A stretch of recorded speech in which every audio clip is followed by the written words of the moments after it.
ലഹരി ഉപയോഗം യുവതലമുറയെ ഒന്നിനും കൊള്ളാത്തവരാക്കി മാറ്റുമെന്ന് മുരളി പെരുന്നെല്ലി എം.എൽ.എ.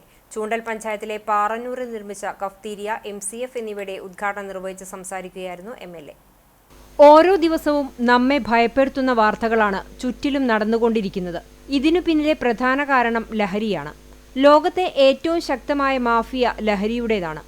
ഇന്ന് നമ്മുടെ കേരളത്തെയും ആ ലഹരി മാഫിയ പിടിമുറുക്കിയിരിക്കുകയാണ്.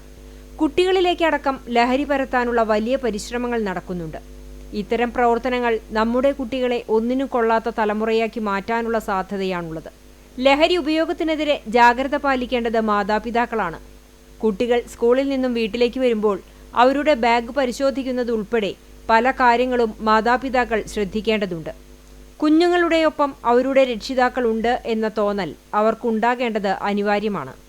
ലോകത്തിന്റെ തിരക്കുകളിലും ജോലി തിരക്കുകളിലും മുഴുകുമ്പോൾ കുഞ്ഞുങ്ങളുടെ കാര്യം ശ്രദ്ധിക്കാൻ സമയം കണ്ടെത്തേണ്ടത് നമ്മുടെ ഉത്തരവാദിത്വമാണെന്നും പെരുന്നെല്ലി കൂട്ടിച്ചേർത്തു.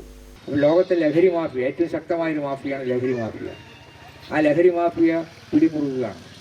അത് കുട്ടികളിലേക്കും മറ്റു പലതിലേക്കുമൊക്കെ ഇത് വ്യാപിപ്പിക്കാൻ ആവശ്യമായ വലിയ പരിശ്രമം നടത്തി വരുന്നുണ്ട്. നമ്മുടെ കുട്ടികൾ ഈ ലഹരിക്ക് അടിപ്പെട്ടു പോയാൽ നമുക്കറിയാം എന്താണ് അവരെ ഒന്നിനും കൊള്ളാത്ത തലമുറയായിട്ട് വളരാനുള്ള സാധ്യതയുണ്ട്. അപ്പോൾ നമ്മുടെ രക്ഷിതാക്കൾ തന്നെ അതിന് മുൻകൈയെടുത്ത് കണ്ടുപിടിക്കേണ്ടതുണ്ട്. കുട്ടികൾ സ്കൂളിൽ പോയി തിരിച്ചു വരുമ്പോൾ അവരറിയാതെ തന്നെ അവരുടെ ബാഗുകളൊക്കെ ഒന്ന് പരിശോധിക്കുക.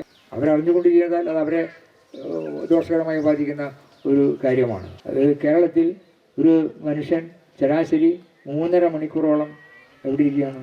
ടിവിയുടെ മുമ്പിൽ. മാധ്യമങ്ങൾ കാണണം, വായിക്കണം, പത്രം വായിക്കണം, TV കാണണം. പക്ഷേ ഇപ്പോൾ കേരളത്തിലെ ഒട്ടുമിക്ക മാധ്യമങ്ങളിലെയും അവസ്ഥ എന്താണ്? ചൂണ്ടൽ പഞ്ചായത്ത് പ്രസിഡന്റ് രേഖ സുനിൽ അധ്യക്ഷയായി. Chowwannur block panchayat president Ancy Williams, ജില്ലാ പഞ്ചായത്ത് അംഗം AV വല്ലഭൻ എന്നിവർ മുഖ്യാതിഥികളായി. ഗ്രാമപഞ്ചായത്ത് വൈസ് പ്രസിഡന്റ് PT ജോസ്, ആരോഗ്യ വിദ്യാഭ്യാസ സ്ഥിരം സമിതി ചെയർപേഴ്സൺ ജുലറ്റ് വിനു, പഞ്ചായത്ത് അംഗങ്ങളായ Nancy Antony, NS Jishnu, TP Prajeesh, PS Sandeep എന്നിവർ സംസാരിച്ചു. 2023-24 വർഷത്തെ വാർഷിക പദ്ധതിയിൽ നിന്നും അനുവദിച്ച 13 ലക്ഷം രൂപ ചെലവഴിച്ചാണ് കഫ്തീരിയ, MCF എന്നിവ അടങ്ങുന്ന കെട്ടിടം നിർമ്മിച്ചിട്ടുള്ളത്. ജില്ലയിലെ പ്രധാന ടൂറിസ്റ്റ് കേന്ദ്രമായ പാറന്നൂർ ചിറ സന്ദർശിക്കാൻ എത്തുന്നവർക്ക് ലഘുഭക്ഷണം കഴിക്കുന്നതിനായാണ് കഫ്തീരിയ സജ്ജമാക്കിയിട്ടുള്ളത്.